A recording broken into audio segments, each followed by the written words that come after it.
Science, exercise, nutrition, health, energy, passion.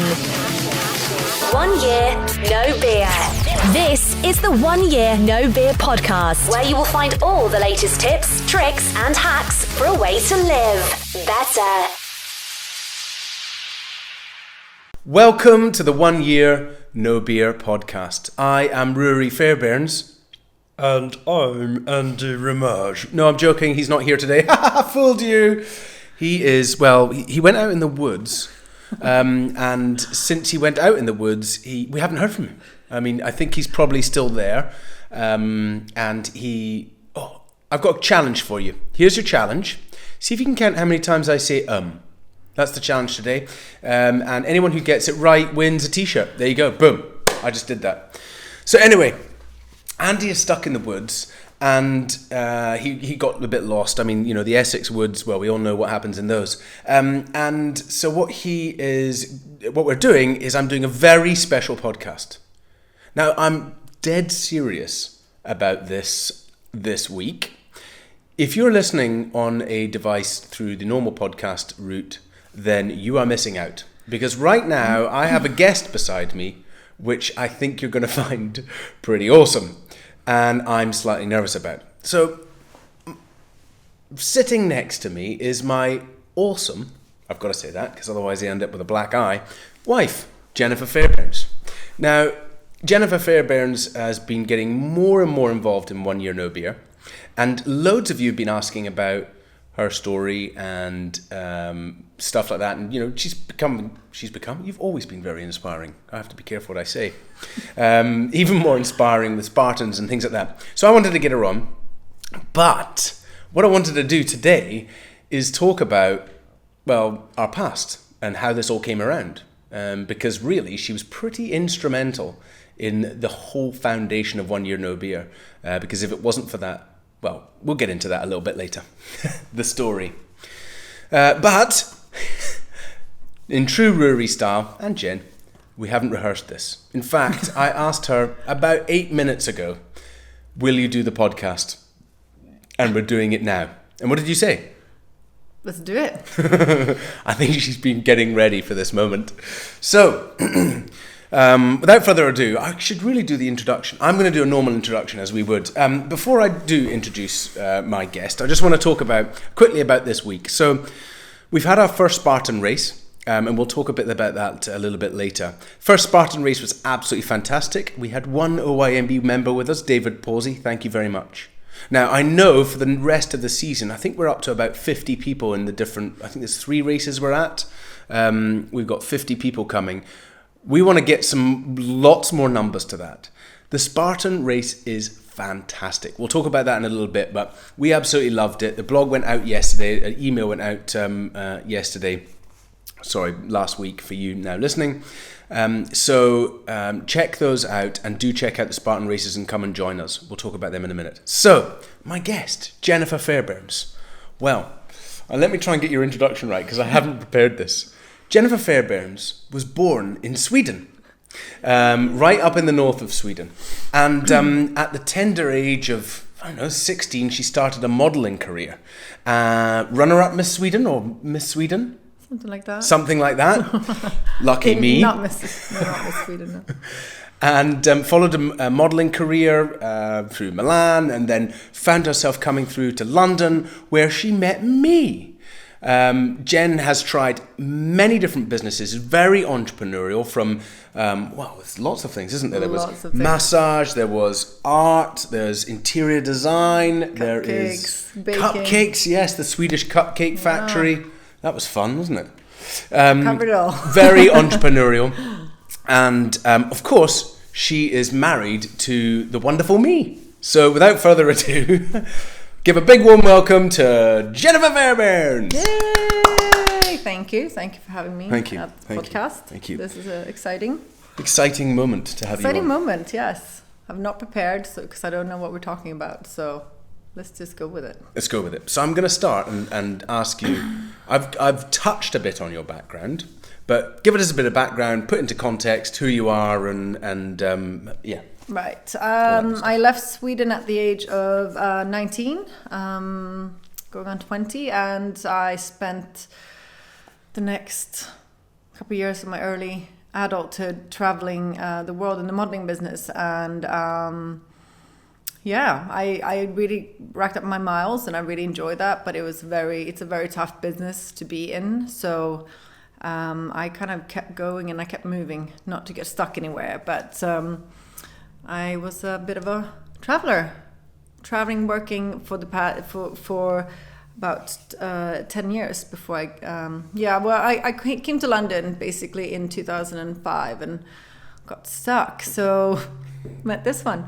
And then, modeling is great, but it's also, you do need to keep travel to work. So I ended up being based in London, which means I worked all right, but there was always some space where I wasn't working. So I always was looking for something else to do.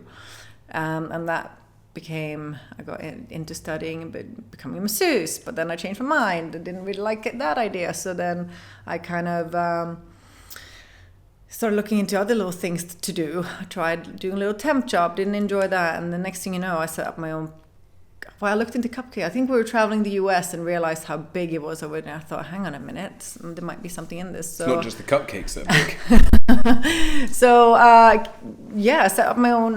Did some courses within that, specialty baking, and the rest is history. I've tried, various things. Always, trying to find what is good for me or right for me, and.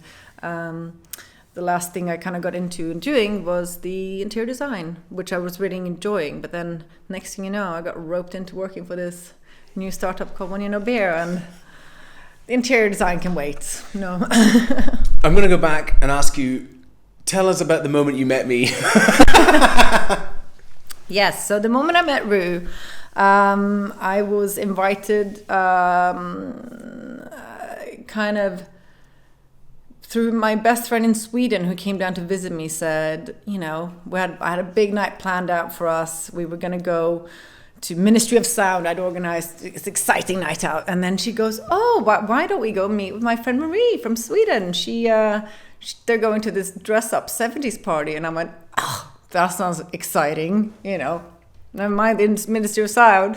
So anyhow, we went to the party last minute. We didn't dress up because it was very last minute. So we were the only three people in that, her and her sister, who weren't dressed up. So we walked into this place and headed straight for the bar because we did not know people, and people were well sourced at this party. So we were like, right, we need a drink.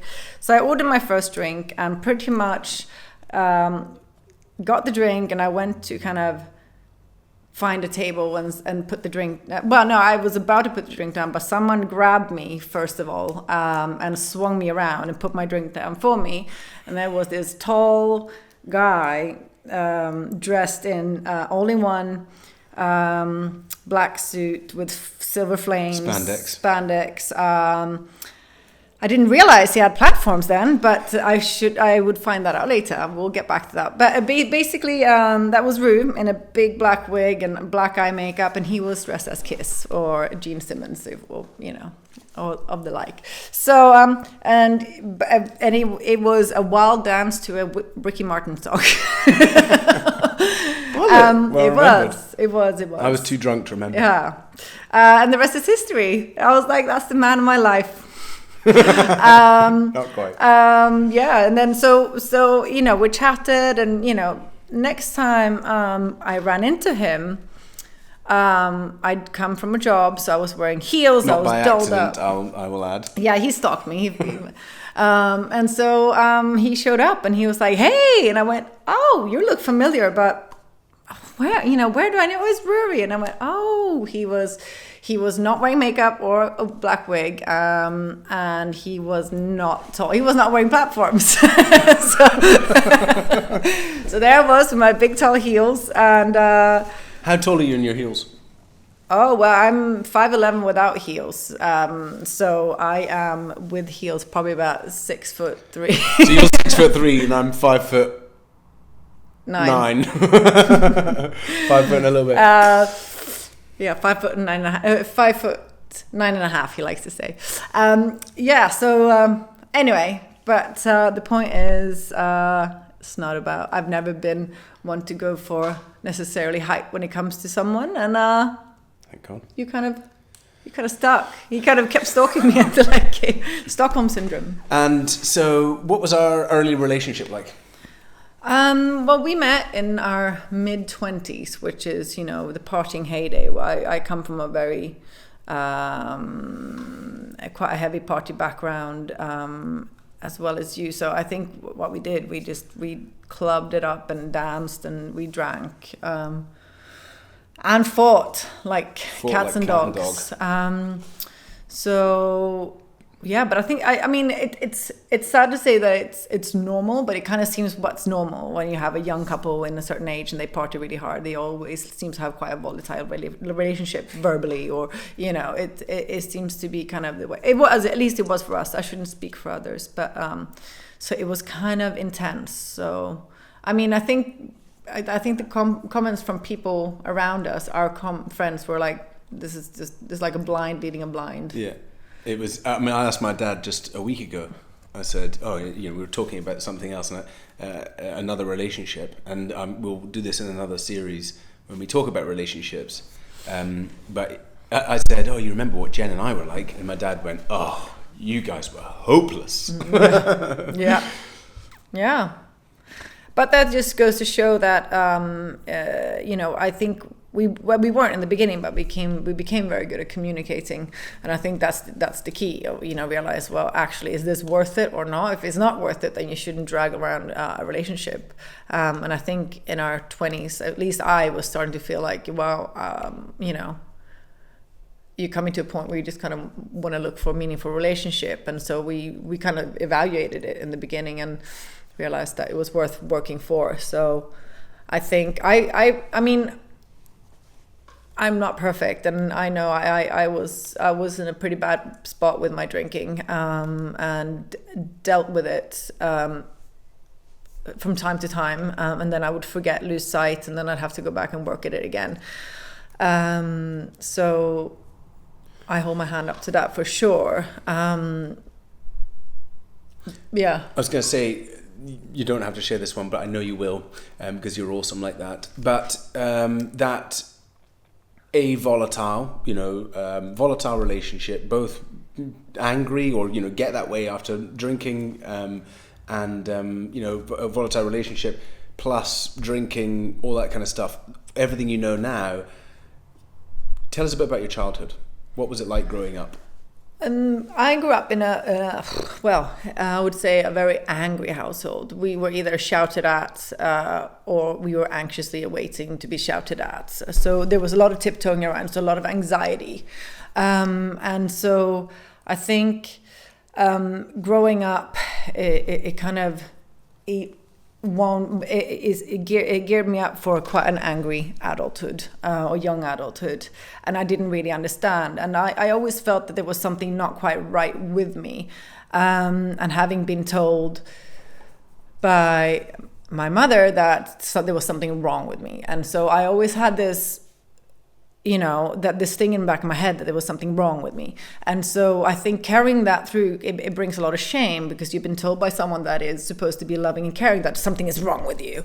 Then you kind of believe that, and you kind of go, okay, so I carry that with me. So that kind of stuck with me, and I never really dealt with me, and I didn't realize probably until much later, after I had kids, when I started like dissecting things, what was going on, that I really started realizing what I'd been through. Obviously I tried therapy, and I had a therapist to kind of help me point at things and figure out, like, this all stems down from your childhood and whatnot. And I never really given that a thought. When you're a child, you kind of power through it, and you want to think the best of everyone around, especially your parents.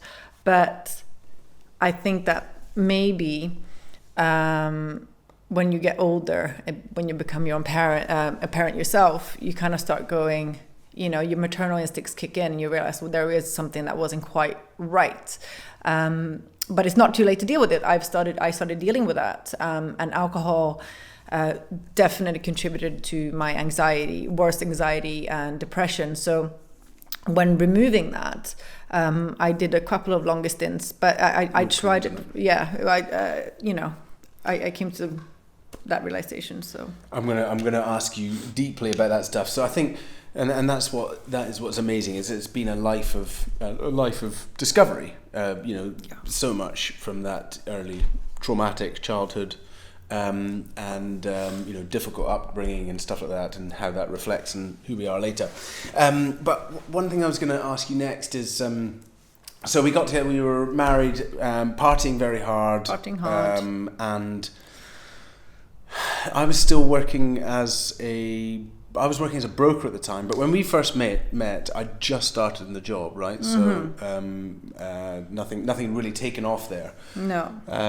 Tell me about, even from the early days, how my career, or how that road, or how London, all that sort of influenced our relationship in the early days. And well, I think at the beginning of a relationship, you don't really care. It's fun, you hang out, you go out and you party a lot, but then that novelty kind of wears out, because at some point you kind of want to start calming down a little bit and kind of share more meaningful time together. But that wasn't really happening, because your meaningful timeshare was with your customers that which you had to go and see 4 times a week, or it was in your job. And in the beginning I was like, okay, maybe that's the case. But after a while, I think I started feeling like, well, actually, you don't have to go. Whereas the excuse, it felt like it was, I know I have to. Everyone does it. I have to. There's no other way. I'm like, well, do you have to be the one that comes home at 5 o'clock in the morning on a Tuesday? Or yes, I have to. I have to. So I always found that there was more than the job requirement, because I think I felt maybe you were more on a path of your own agenda than self-destruct, maybe. Yes, self-destruct.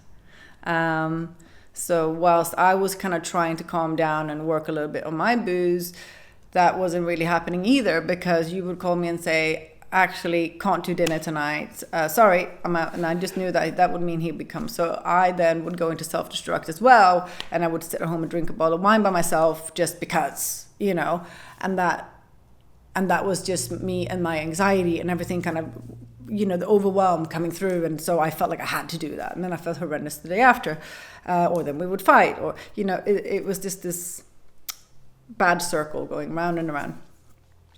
So it was tough. It was tough for me to accept that your job and what you said you should be doing,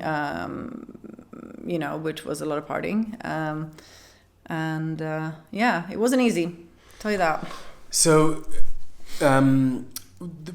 let's talk about the point where. So now we're going through life, and you talked about starting to calm down. I think really the part where we started to calm down was, we moved from living in central London, hanging out with mates and friends and all that kind of stuff all the time, or regularly, and we moved further out of London because we were getting ready. Well, I was pregnant. I was pregnant then. I was 5 months pregnant, so I was calming down, and I think what happened. You just weren't drinking, right? No, I wasn't drinking. So but even before that, it was definitely, things were definitely calming down. But and so naturally, as a mom, those who've had kids, they know this. But obviously, you don't drink, and then naturally, your maternal instinct makes you want to calm down and look after and nurture your child. So naturally, I thought that we were as a team calming down, but it seemed to have the opposite effect on you, because the heavier pregnant I got, the more he would be out drinking, and there was always a reason to drink. There was preparing for the baby to be born, to drink, and to last night out with the guys, and then it was wetting the baby's hair. So it just seems to be, instead of calming down, you actually stepped it up a notch, which was, I found, really difficult. And also after Tilly was born, it just got even worse. I didn't think that could be even possible, but you were out later, and you coming home in the middle of the night, and I was struggling, breastfeed, all these things, and you'd still come out at 5 o'clock in the morning, and it was a very tough period of time where I felt like, well, I'm not really sure I want our child to kind of grow up in this, because I felt like I was left on my own. We didn't have family around, so I felt that maybe, there's a heavier load to fall on just us, because we didn't have many people around us to help us, and we didn't look for external help. So it was kind of just me and my baby. So it was just very hard at that point to kind of process these bouts of drinking and being out. So that was for sure hard. And having a child. We missed an all-important part, which was the tour of the world, because obviously part of, I'm just going to jump back a bit. That's how it's going to roll on this podcast. But actually, before Tilly was born, there was a point where I think the drinking had got difficult because I'd got more successful at the job and was out more, and we were looking for change. Yes. Tell you, I mean, you go in your words about what so I happened think there. we got married in 2009, and that was, and no one told us this before, but we heard about it afterwards. They said the first year of marriage can be the toughest, because all of a sudden everything is so official. And so we had a really tough year, and I think we weren't really enjoying each other and our life in London at that point, and there was a lot of drinking and going. And I think it was when you came back once from a bonus chat or one of those big lunches that turns into like an 8-hour lunch before one of our dinners that we had planned, that we had to cancel. But I think that was when I said, this just can't be it. Like, we're miserable. Like, is this it? You're going to be doing this self-destruct job, and I'm going to be, just sitting at home waiting for you to come home. It's not like I didn't have my own social life. I did, for sure, but it's always that worry I was genuinely worried for him. But as soon as I tried to bring that up, that was a very sensitive subject. And, it never really kind of panned out the way I wanted it to do. Obviously, again, with my anger, it would just come out in anger. And so we struggled to deal with that in a way. So that's when I said, I don't think, this is just not how I saw my life go, like being married and miserable and within a year. So I think that's when we kind of said, let's... I wanted you to get help, because I felt like, it's the anger that's the problem. Yeah. And you wanted me to stop drinking. And we had this big impact. And at the time, you hadn't really started to do the proper professional absolutely. I mean, work. I hold my hand up saying, I'm not innocent in this. And having someone that is angry and, live with high anxiety. I didn't know then that I had anxiety. That didn't kind of come to surface until later. But so my anxiety made me very clingy and needy. So I would always worry and panic, and maybe just like hold the reins a bit too tight, in the sense of like, well, who are you? Like I was never the person that would call and text and chase you. Like I've never like looked in your phone or chased after you and stuff. But I would just be secretly effing angry at home. But I think I probably. It became a bit more volatile from my side because of the anxiety that I carried. So the anger would come out. So maybe we could have dealt that with things in a much different way. But that's the past, and we're dealing with it now, and it's never too late to sort things like this out. So we've definitely found better strategies. Yeah. So we said, no, what are we doing? And he said, well, and he genuinely said with his head in his hands, he said, I'm exhausted, this job, and maybe this is not for me. I don't want to be, I don't want us to like be unhappy and get a divorce. I want this to work. So you kind of went into your boss and said, I quit my job. I don't think this is worth it. My marriage, things aren't going well, and I wanted to. Yeah. And I think your boss said... Well, I was so lucky. I was just so lucky that, he was like, look, we love you and we want to support you. So, you can have a sabbatical. Go and sort out your marriage.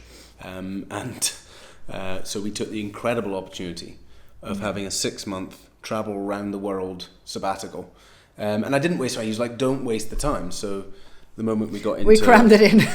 As soon as we got to Cape Town, we went straight into counselling. That was, he carried me in there kicking and screaming. I'm Swedish. In Sweden, we're like, we don't, growing up, we look after ourselves. We don't need external help, And so I was always quite reluctant to try it out. And then we met with this amazing therapist in South Africa who she just, changed our lives, didn't she? Melody. Did, yeah. Shout out to Melody. She was awesome. Thank you, Melody. Great name, by the way. Yeah, and that's when I started, like, we worked on our own issues, but what we realized within couples therapy was that we have issues because of our own personal baggage, not luggage, baggage. So, and that's when I really started working on my past and realizing that my growing up wasn't normal. Although, I mean, you know, I shouldn't sit here and just say, oh, it was miserable. Like there were great parts. You know, I've turned out all right, but the negatives that I carried with me into adulthood was because of certain issues with my mother, I should say. But parents in general, you know, it is a team support, and I started dealing with that with Melody, and Rude started dealing with his stuff, and the next thing you know, we decided that we're definitely staying married, and on our journey went. So we spent 6 months of just traveling the world and getting the space together. I mean, we did what married people should do, you know, go and really get to know each other. I mean, we'd gotten to know each other on the party scene and drinking and a fairly volatile start of a relationship, whereas we got really close, up and close, and traveled the world and saw things and did things. We didn't just travel and go and lie on the beach. We did not spend much time on a beach. And it was action packed. One of the key things was when we went into I've been doing counselling, and you've heard this many times from me. Since I was 6 years old, I was put into counselling. I've done counselling and coaching, and I've done a lot of work on trying to uncover my own trauma from my life, and I always find that when you start to rattle around in the deep there, often afterwards it can get quite raw and difficult. And so after the coaching and the counselling, we then travelled through South America, and we were on these challenges. So, you know, for Jen's birthday, we hiked across the Pepito Marinho Glacier, and we went Machu Picchu, Galapagos Islands. But this is something key for later in our life, when we discovered that actually the bond of our marriage was really solidified when we started to do those challenges together. When we were helping other people often, you know, when we were that Machu Picchu, we were really helping people who were like, sore, babe, you know, so helping others and doing a challenge really helped us. Sorry, this is not my interview, this is yours. No, but that's just talking about the incredible journey that we did, and it was incredible, and you know, it's definitely solidified the beginning of our marriage. And like you say, we look back to that now. We still look back. As soon as you see a picture or a video of it, you know, it brings you back. And when you have days when it gets really tough, you know, then you just need to remember, you know, your foundation, if that makes sense. Even with the kids, you know, I love my kids, and we love our kids, but the thing is, and we need to look after them, but the thing is, what I find is that if you don't look after your marriage, which is the foundation of your entire family, it's going to come crumbling down. So if you focus too much on the kids and forget about you too, what's going to happen? You know, so I think that's one tip I would have, you know, for people. I mean, we've been married, it'll be 9 years this summer. So, I mean, we haven't been married that long, but it's long. But I would say just remember the foundation and to nourish that and look after that like a little baby, you know. It's the best investment we've ever made every time. And that was just the beginning. And we'll come on to some more. So travel the world. So that takes us back. Let's go back to, we've now got Tilly's born. And I think the same sort of thing is happening again, because I came back and I started a new desk, a new job. And again, that required a huge amount of entertaining to get off the ground. And then eventually, what was the drinking started again. It was really ramping up, and because you know, I was entertaining a lot. But tell us about the time that led up to the straw that broke the camel's back. Yeah, well, it was just. I remember you coming home and you know, it was late and you were angry, and I found that before you'd be, you know, we go out and you'd be drunk and happy, but and that's probably what you were with your clients, but you'd come home and you were drunk and grumpy and everything was wrong or this, you know. So I just found that there was a bit of, that's when I really started getting worried, was when I started to see the negative side effects, and I think you know, you would call like before 5 o'clock in the morning, and you didn't have your keys, so I had to go down and unlock the door, and you know, struggling with, you know, the baby and everything. It was just really hard. So that kind of kept going like that. You know, it came to a point in January, I think. In June. Tilly would have been 6 months when I just went, F this. This is not how I saw my life go. And I pretty much booked a ticket for me and Tilly to go to Sweden. One ticket, one way. Not for any other reason than I just felt like I needed to go and be with my family, and for them to help me, because I needed someone to help me. And if he wasn't going to help out, then I needed to be around my family. So I booked a ticket, and I just said to him, I booked a ticket and I'm leaving to Sweden tomorrow morning. That's it. That's kind of what I wrote. The text message was shorter than that. It said, I'll be in Sweden with the girls. With the girl. It was just Tilly. It was Tilly. I'll be in Sweden. No, I'm going to Sweden. I'll be in Sweden until further notice. And then he was still drunk or hungover drunk, and he got angry, and I was accused of holding him hostage, and like, how I could do this, and without focusing the reason why I was actually going, he was still focusing on me, kind of taking it out on him and holding, emotional blackmail and all those things. And it didn't really have to do with any of that. I mean, when I went to the airport that morning, I was shaking. I still get really emotional thinking about it. It's not what I want to do, but it just came to a point where that's what I had to do. And that's pretty much what I did. Off I went. One-way ticket to Sweden. That's my next blog. One-way ticket to Sweden. Okay, right. Yeah. What happened? So, you kind of... I was away for a while, and I had no intention of coming back anytime soon. So I just needed you to reflect on it. And, I was also interested, because what would happen whenever I would go away with Tilly or go away on my own is that you would go to town. You would literally be out 3 nights in a row, not sleeping, just getting absolutely wasted. And that's also, I guess that's what you should do. I would pick you up from the airport, and I couldn't speak. Yeah, It was, and he would be so grumpy and in such a pissy mood, and so I'm like, well, that's fun, and that kind of went on and on and on, and even after we had Tilly. So I was like, screw this. It's, yes, you should go out and have your own life and have your own time, but it shouldn't really affect your relationship in a bad way. Because I was all for go out and have fun, but you would always take it to town in a self-destructive way. So I would just say, So it was interesting. Obviously, this time when I was in Sweden, you didn't go out, and you even called my best friend Linda, who is the reason why we are together, from Sweden. Thanks, Linda. Thanks, Linda. Thanks, Linda. And you called her and said, what should I do? What should I do? She told you to give me space, and that's what you did. But you kept calling the house phone, because I turned my phone off. I literally went incognito, and I was like, I just need space. But you called my dad, and clawed your way in again. No, I mean, my intention was not to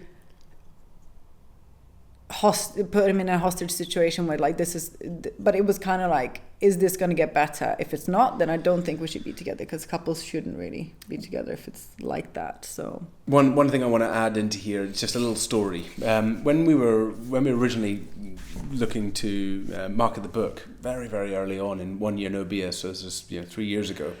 We met up with a fantastic woman, a book agent, if you like, who put ours onto our existing book agent. Big shout out to Jane.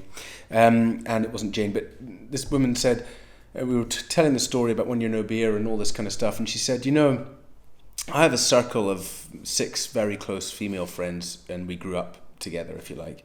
And I'm, through life, we had very gregarious husbands who partied hard.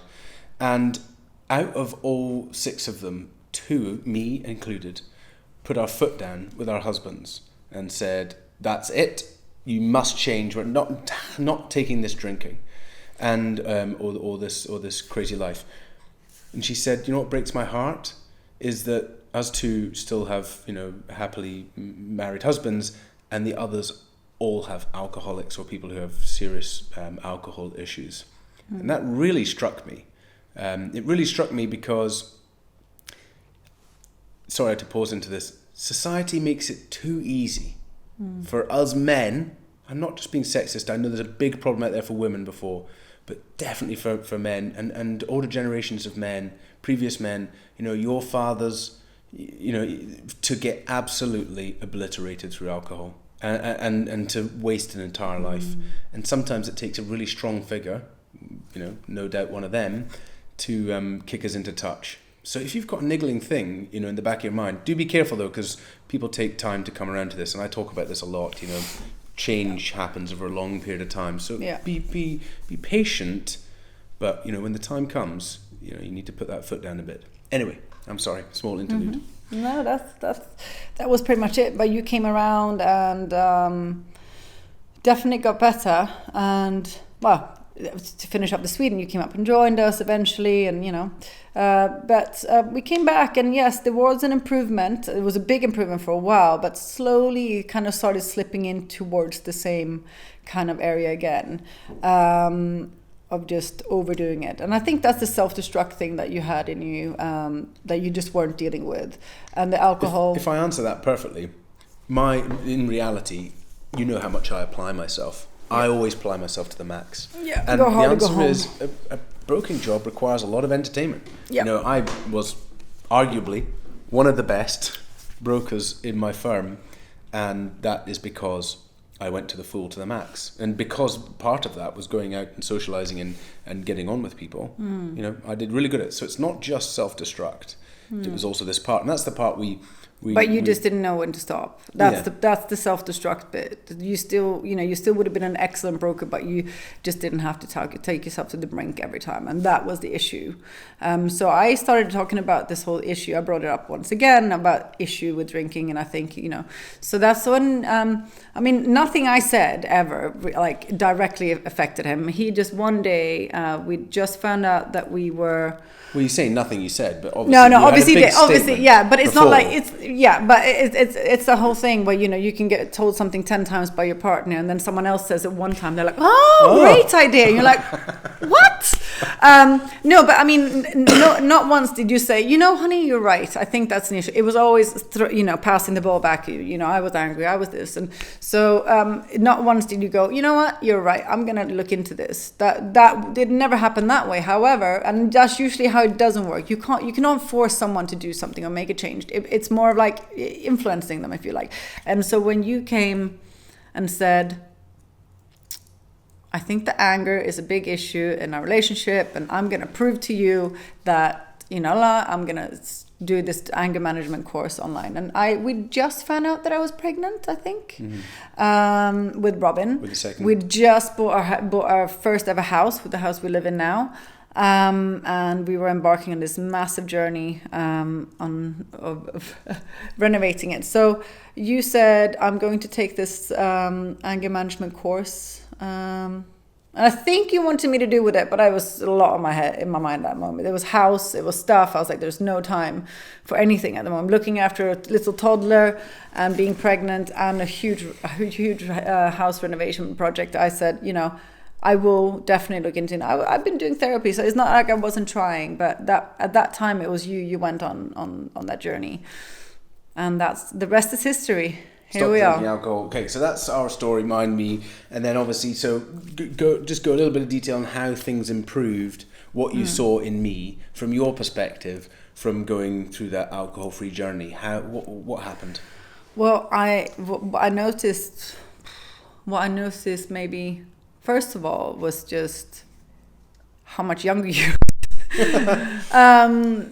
Because you had this matte grayish color about you. You always looked like you almost looked like you were anemic, which is hard on a 30-year-old boy. But he always looked so tired, and he looked haggard. He looked haggard.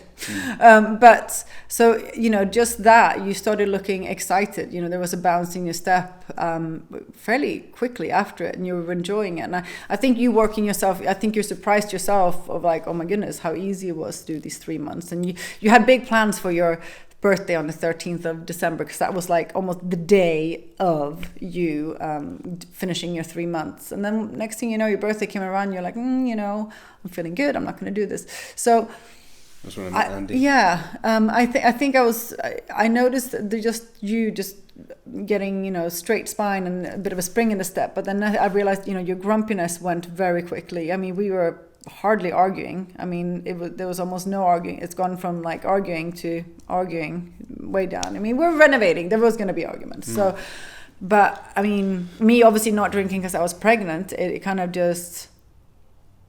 It was magical in the beginning, you know, right away. I saw a big change, but yeah, I mean, gradually you see, when you're in it every day, you don't really appreciate it. But looking back at it now, it was really amazing. I mean, it took our relationship from just being this exhausting matter to being, it's quite, wow, we actually enjoy each other's company, and we appreciate each other a bit more, you know, rather than feeling really slightly annoyed with each other all the time. So yeah, it was quick. The return was quick on you not drinking, and yeah, that's awesome. And so obviously then you know, I think I was alcohol free for 2 years or so. So we had Robin. Obviously, you were not drinking while you were pregnant and breastfeeding, and then what happened with your own alcohol journey? Naturally, when I was like, well, I didn't sign up for this. I mean, I can drink if I want. You know, being the ever drinker, I love my glass of wine at night, and especially after having had Tilly. You know, that was she went to bed. I was like, oh, I couldn't wait for my wine. But something happened after Robin. I didn't because I couldn't wait. After my first pregnancy, I couldn't wait to have a glass of wine. Whereas after my second pregnancy, I was like, you know, I'm not that bothered. But I was looking forward to going to a wedding. I think it was your cousin's wedding, and I had a couple of drinks. But I wasn't really like casual drinking anymore. I kind of drank at, you know, special occasions. Yeah. But then I got into it more and more. The easier it got, you know, obviously when you breastfeed, you know, you don't really drink and all that. But then I kind of got into drinking more and more and more. And I started feeling pretty shitty, if I'm allowed to say that. I realized that alcohol had quite a big grip on me. But obviously my main reason wasn't actually the alcohol. It was the anxiety that I had around it and what it did to me and the effect that it had. I mean, if you have anxiety or depression, alcohol is the worst thing you could consume. Worst thing, because everything kind of triples or quadruples.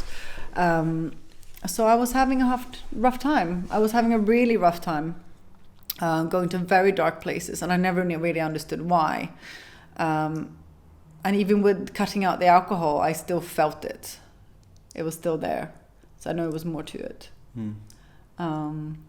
But you kept up your thing, and this 1 year beer. I mean, it was stressful. You know, we were doing this house renovation, and you were working full time, and we're setting up this business, and it was intense. I mean, but we managed through it, and I think not drinking, and you not drinking, and me drinking a lot less, kind of, we made it through it somehow. You know, it was tough, but we kind of managed.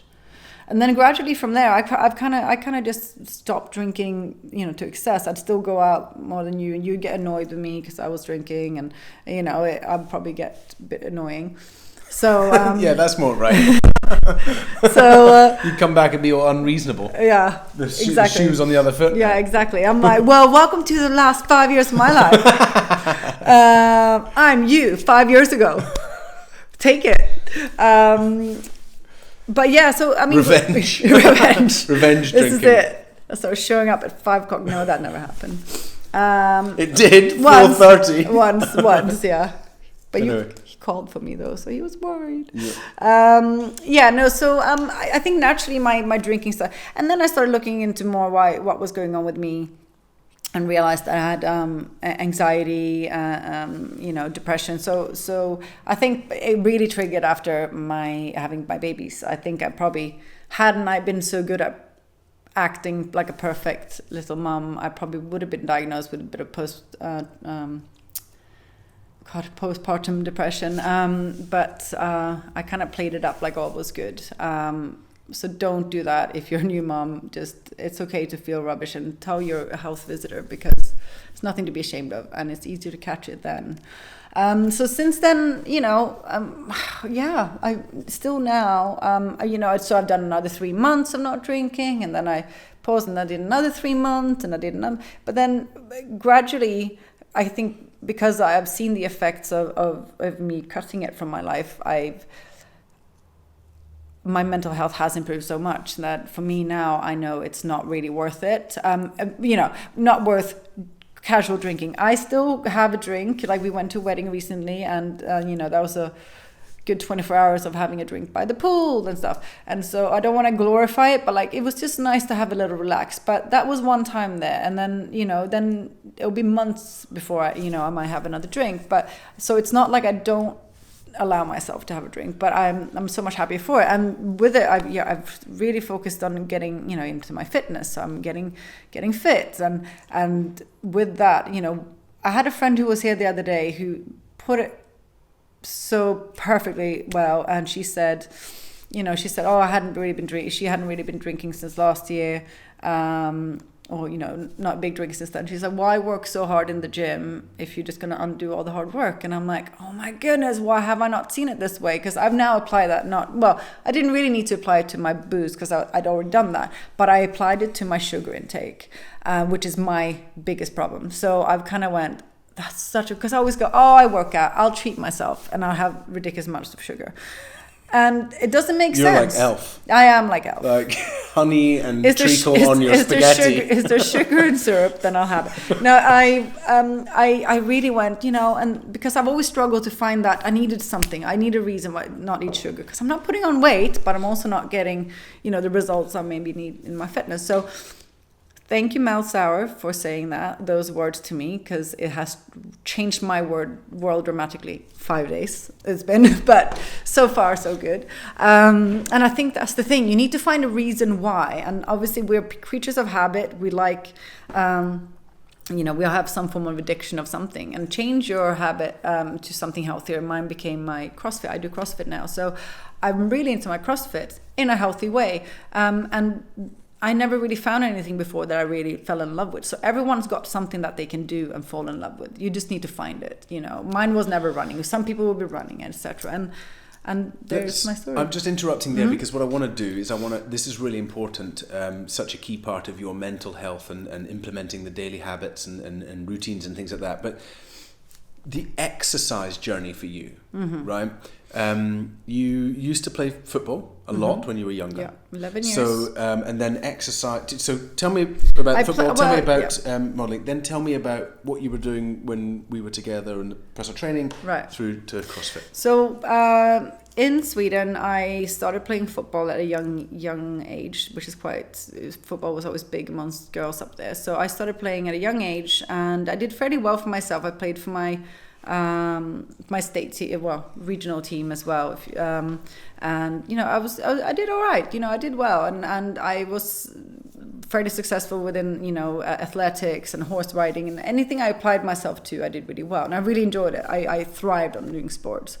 And then I kind of moved to Italy to modeling, and they looked at my legs and went, what are those? And I said, my legs, muscles. And they said, well, what do you do? I'm like, football. And they laughed. They're like, oh my God, girls don't play football, as they would in Italy. So they gave me a week to lose 5 kilos. And I kind of just went into, I was 20 years old there, thank goodness. So you can see how hard this would be for like a younger teen girl to be told this, how they can lose themselves. But still, it was hard for me. So I developed an eating disorder for sure, which anyone I would say in the fashion world has. But in eating disorder, I wouldn't allow myself to eat, or I didn't eat enough. And they think that 70% of women have an eating disorder at one point or another. Yeah, I think. It's insane, and they all struggle to live up to these ideals. You look in the magazine, you look at the billboards, and so having lived in this world, I was lucky that I kind of caught myself, and I wouldn't allow myself to get really ill, but I saw some really, really ill people in my career, and there are so many. It's probably the worst business to be in, unhealthiest business to be in, because there are so many sharks out there that would just feed on weaker boys and girls. Let's be honest. I mean, it's not just the girls, but so I struggled there too. I didn't really work out because they said, well, don't go to the gym because you'll build muscles. You need to go out for long runs. And let's be honest, I didn't have time with long run. I lived in the middle of a city. So, I kind of just had to work a lot on not eating much. So my training kind of went from up here to down there, and your confidence goes, because everyone knows that mental health, good physical health is good mental health. And so I struggled for a couple of years. I did work out. I did go for a couple of jogs and stuff, but nothing to kind of, I just had to stay in shape, and that's kind of what I did. I just ran, and I didn't really enjoy running. So then when I came to London and I met you, and the next is, I started going to the gym, just a little bit, just to maintain my my physical. I was still working as a model here, so I still had to keep going. But I think what really changed things for me was being pregnant, and because I've always, from the age of 17 till now, I've always kind of been at one same weight. It's always been kind of pretty flat line. I've always between 5 kilos. I've never moved more.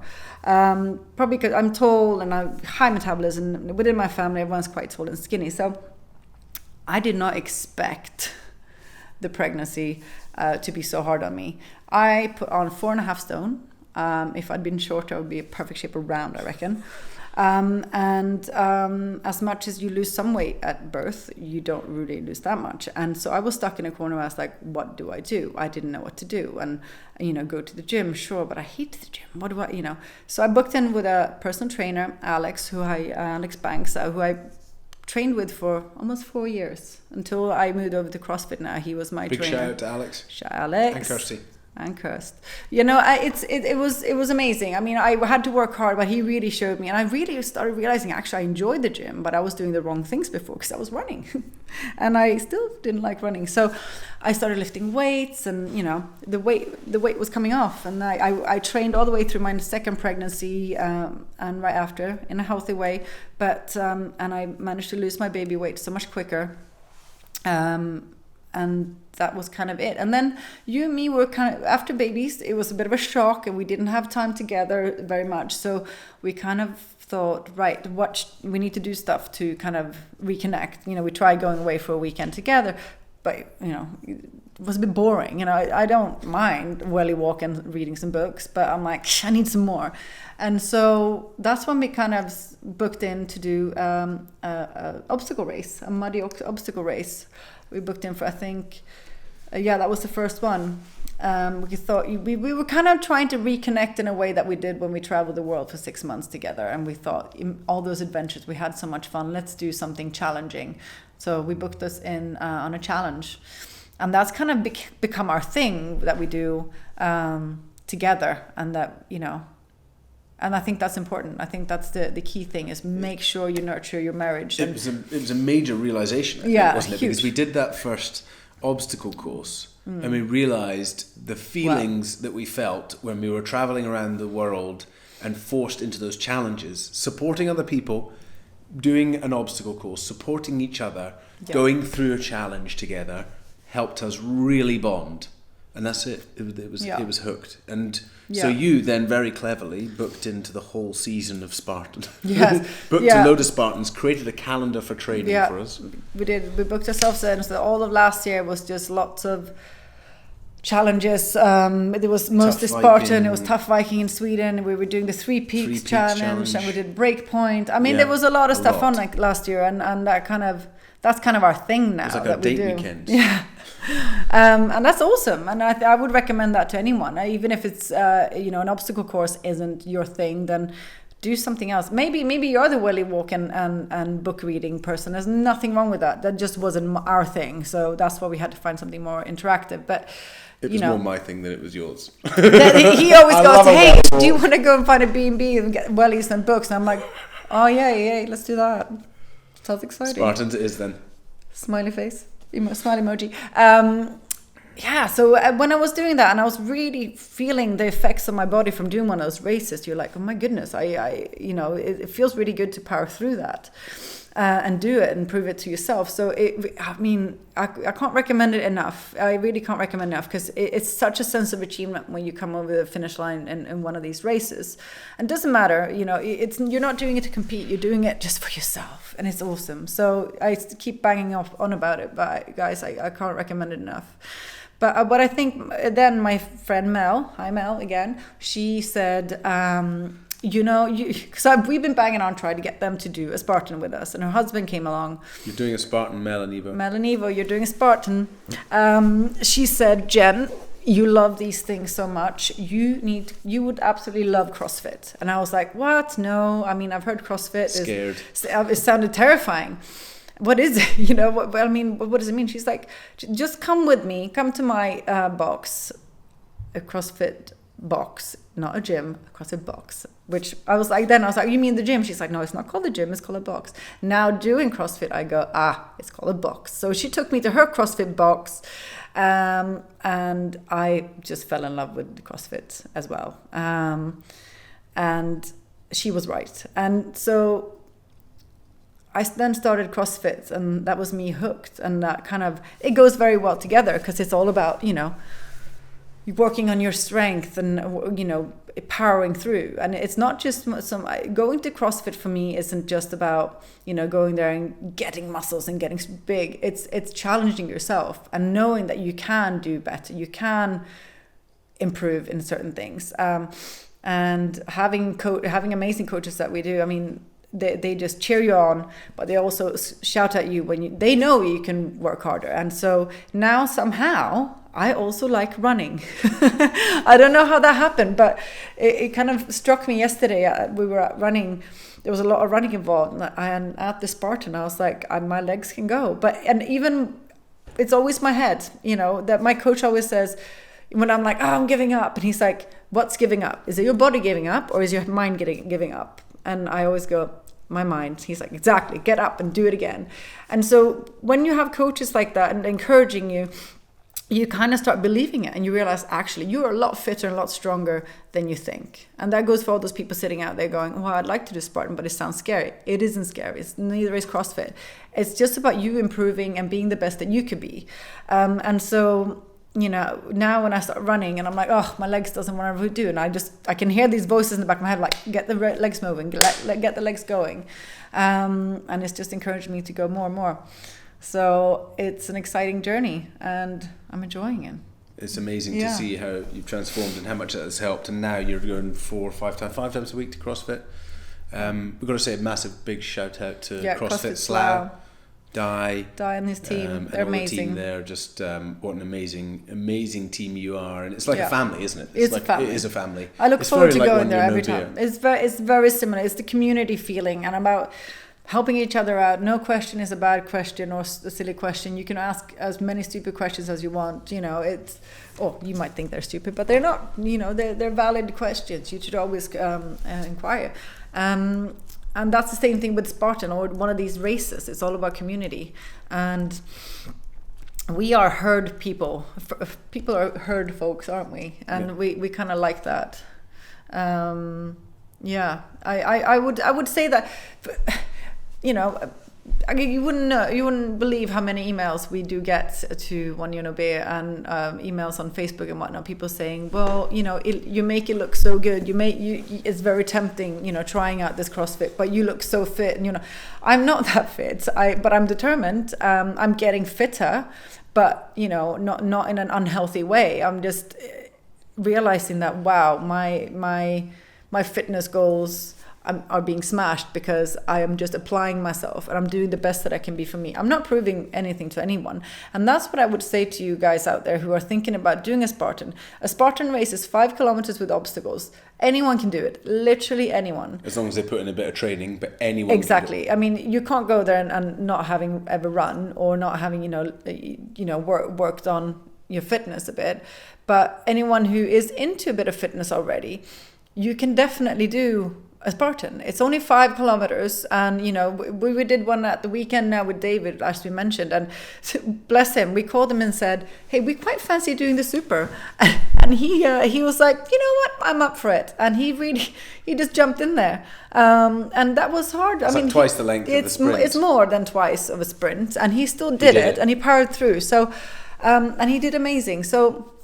But we didn't break any records, and that wasn't the point of it. And we will not be breaking any records with our sprints. We're helping everyone. We're helping each other out. Yeah, we're doing it as a team effort. We're That's doing the a biggest team effort. This is about getting everybody across the line. I think David, if you ask him, send an email to him or message it to him, ask him what he thought. I think he surprised himself. He said it was probably harder than expected because it was longer. It was very long. It was definitely harder than expected. But so it was for us, our first one. Yeah, the super, because super is so extreme, whereas the sprint is not even half of it. So it's a good start, and I can guarantee you that before you know it, you'll be signing up to a next race, if not already this year, then next year you'll be doing a super or whatever.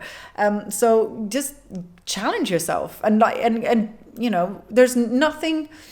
There's no expectations on you to do anything other than you doing the best you, and so it is. You can't do an hanging obstacle. out with 1 year no beer members for the day and all getting it together. It's and you can use code all capitals 1 year no beer Spartan all together, all capitals, to get 20% off any Spartan race in the UK. If you do come, check out which one we're going on. Mostly we're doing the sprint, so come and do a sprint with us. We hope to have a presence. The Ireland one is on the 27th of May. If you're in Ireland, come to that. It's going to be a festival of OYMBers going through the Spartan obstacle course together. Honestly, it will be one of the best things you've ever done. And you get to hang out with me and Jen for the day, and we talk about life, your life. And doing these, so we've had, there's an amazing amount of people now who are signing up to do it with us. But a lot of people get in touch with me and say, hey, so what should I be doing now? I'm doing my own training and running or whatever, but I'm looking maybe signing up to gym anyway. And so I am recommending people who have a CrossFit gym nearby to try that out, because you can go there for a free session and see how, it's a free session that you get to try it out and see if you like it or not. But if you have one nearby, CrossFit is a great way of preparing for one of these races, because it's you're working all parts of your body. It's an all over workout, and you get your running in as well there, and it really is ideal for what we're doing at the races. So if you're thinking about doing it and you're also wondering what if you're signing up to a gym or not, I would sign up to a CrossFit box instead. Well, just go to an introductory CrossFit class, right? Yeah. That is what will trust me, CrossFit looks scary. It's not. All shapes and sizes in there, all ages. So go down to CrossFit, have a couple of CrossFit sessions, and that will get you ready for the community, the laughs and cries we have in there. Laughter and cry. It's amazing. Now, Jen. Yes. I'm going to put you on the spot a little bit, but we're going to wind up now. Yes. Incredible journey. It's so inspirational. So love doing this, even though you put me under the bus. You throw me on the bus all the time. So where you are now, so now with 1 year no beer, not only are you inspiring people in fitness, you are also collecting all the testimonials, you do our social media, you are a fantastic presence, you're going to get more and more involved. I'm so excited, just love having you on board. This is where I'm putting you on the spot. Show me the money. Never been paid. That is, where does it go next for you? What's next for you? Well, I am enjoying getting more involved with 1 year no beer. Obviously, it's a huge and steep learning curve. I just have to jump in on the deep end and kind of explore and hope for the best. But because we're such a close-knit team over here, it's going fine so far because everyone's been very helpful. So I'm looking at getting more involved, and I don't know, I love fitness. So I'd like to probably focus my life on fitness, in the fitness area from now on. So whether that means me maybe looking at doing a fitness coaching course or something, just to kind of get more knowledge within the field. Get certification. That could be something for me, and I think that's something that could work very well with 1 Year No Beer, because we get so many questions through, and as much as I can answer them to the best of my knowledge now, but I'd like to maybe get myself educated a bit more, so there's a bit more weight behind it, so I can kind of be of more use in that sense, because I think it's very important, and I think 1 Year No Beer is smart. You guys are we're good at trying to encourage people that sports and fitness is so important for your mental health, and in this journey, you know, changing your habit from something bad to something good is an amazing thing, and it's necessary, I think. So I think my focus is still going to be very heavily on the fitness side, and exciting, and making sure that my family. I'm still running a tight ship over here. Running the ship. Yes, you are. I'm the mothership. That's amazing. Thank you so much for coming on. You. I love you. I love you. But the cheese factor at the end. Yeah. Couple of things I want to add in for the end are, that's not what I was going to say. Mm-hmm. Perhaps the decisions of what takes you next are going to be influenced slightly by what you're doing next weekend, or rather when you listen to this weekend. So we've clubbed together and invested for you to go to Tony Robbins. That's it. So you're off to Tony Robbins this weekend. Ultimate Power Within. Mm-hmm. Unleash the Power Within, which is one of the great books that helped inspire 1 Year No Beer all over. That's Awaken the Giant Within. Anyway, so that will be so powerful for you getting aligned. And this is what's really key for us, is we're trying to live by example. We're trying to lead by example. Mm-hmm. So we're investing heavily in ourselves to make sure that we ain't just, you know, talking out rubbish and preaching nonsense. You know, that we're learning from the best people. And we're helping you guys to do the same, or be inspired to do the same. So well done you for that. That's so awesome. You're going to be firewalking. Now, by the time this comes out, the reason why I'm not going to Tony Robbins is because I am going to be announcing and introducing an unheard of concept, never heard of before, at this amazing event that we've been asked to speak at, called the Change Your World Conference in Inverness. Now, it's on the 21st. Yeah, it's on the 21st. We're speaking in the afternoon, but there's all sorts of fantastic people speaking. David Hamilton, who I love and I can't wait to meet, and doesn't answer his emails, so I'll make sure I mention that to him. But I guess you've got to be A-list celebrity to get an answer from him. That's like me sending emails to you. Yeah, exactly. But I mean, he wrote the book I Heart Me. Andy and I are going to be there on stage announcing something never heard of before. So I'm really excited about this. I may look a bit rubbish today because I've had about 3 hours sleep most evenings last week because I've been putting this together. I'm very excited about this event. So I think there's still tickets available. It's called the Change Your World Conference. You'll find a post on our Facebook page, 1 Year No Beer, or just type into Google Change Your World Conference Inverness. Susie's done an incredible job of putting amazing speakers together, and of course we will be there announcing something never heard of before. And what's even more exciting is that Susie is streaming it live, so you can purchase a live package for anybody who is not going to be able to attend the event. So if you don't live near Inverness or can't afford the flight from USA, don't worry about it. You can stream us all live. Thank you so much for joining us on this podcast. Well done to Jen. Thank you. If you enjoyed this podcast, please leave us a review. If you enjoyed the conversation with me and my wife, it didn't bore you and maybe you inspired a little bit, then get into the group or the Facebook page and comment and let us know. And if you'd like to get Jen on again and maybe we have a more discussion, something I really want to talk deeply about, something I'm passionate about, not just my relationship, but is relationships in general. And we've done a lot of hard work on our relationship. We've learned a lot. We've invested a lot in our relationship, time, energy, money, resources.